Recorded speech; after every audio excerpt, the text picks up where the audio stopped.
तो जय हिंद एवरीवन, मेरा नाम है जतिन और स्वागत है आपका जियो अफेयर्स में। देखो, अब इजराइल हमास की वॉर शायद से फैल सकती है और इसका रीज़न है हूती रेबल्स। देखो, अभी तक इजराइल हमास की जो वॉर चल रही है इसमें बहुत लोगों की जान जा चुकी है और आप ये समझिए कि इजराइल लगभग हमास को गाज़ा से पूरी तरह ख़त्म करने में थोड़ा सा टाइम और लेगा।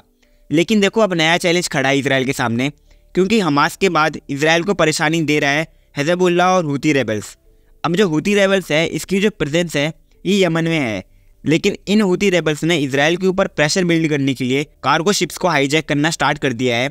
आप ये वीडियो देखो जब इन्होंने फर्स्ट टाइम कार्गो शिप्स को हाईजैक किया था इस वॉर के बीच में।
और देखो, अभी तक जो न्यूज़ है वो ये है कि इनको काउंटर करने के लिए यूएस ने 44 वॉरशिप्स को रेड सी की तरफ भेज दिया है।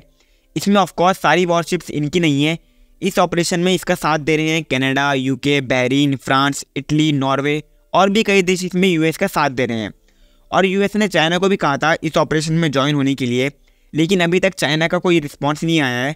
और देखो, रियलिटी ये है कि इन कार्गो शिप्स को हाईजैक होने से दुनिया को लॉस तो हो रहा है और इसकी पूरी पॉसिबिलिटी है कि ऑयल के प्राइसेस में इसका असर देखने को मिलेगा, क्योंकि रेड सी का जो एरिया है इससे दुनिया का लगभग 10% ट्रेड इसी रूट से होता है। आपको मैं एग्जांपल से बताता हूँ कि अभी तक क्या क्या हुआ है। वर्ल्ड की सबसे बड़ी कार्गो शिप कंपनी मार्सक ने अपनी शिप्स की आवाजाही को अभी तक के लिए रोक दिया है। 20 कार्गो शिप्स को हूती रेबल्स अब तक अपना निशाना बना चुके हैं और एक ग्रुप हमास की तरह नहीं है। मतलब अगर आप हमास को देखोगे तो इसके पास अब ज़्यादा कुछ नहीं है और पहले भी इतना कुछ नहीं था। इसलिए इजराइल को थोड़ी सी आसानी हुई है हमास के अगेंस्ट वॉर लड़ने में, क्योंकि नॉर्मल लैंग्वेज में बोला जाए तो हमास के जो वेपन्स थे ये ज़्यादातर जुगाड़ू थे। और अगर आप हिज़बुल्लाह और हूती रेबल्स को देखोगे तो इनके पास एयर डिफेंस सिस्टम है, हेलीकॉप्टर्स है, मॉडर्नाइज वेपन्स है, मॉडर्नाइज गन्स है। तो आप बस इसी से अंदाज़ा लगा लो कि इजराइल की वॉर अगर इनके साथ होती है तो फिर ये वॉर बहुत लंबी खींच सकती है। और आप कहोगे कि बहुत सारे देशों ने इनको टेररिस्ट ग्रुप घोषित कर रखा है, लेकिन अभी इस लिस्ट में भारत नहीं है, तो फिर इनके पास इतने सारे मॉडर्नाइज वेपन्स कहाँ से आए हैं। देखो, ऐसा भी कहा जाता है कि इनको ये वेपन्स ईरान और रशिया से सप्लाई होते हैं और एक बारी के लिए ईरान का रीज़न समझ आता है कि ये तो इजराइल से हेट करते हैं, इसलिए ये इजराइल को काउंटर करने के लिए इन्हें वेपन्स सप्लाई करते होंगे।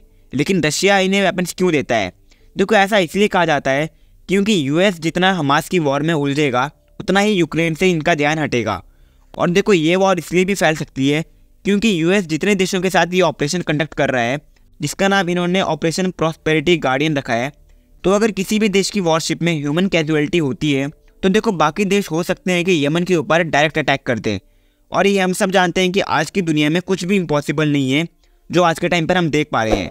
और मैं तो यही चाहूँगा कि जल्दी से जल्दी पीस इस्टेब्लिश हो जाए।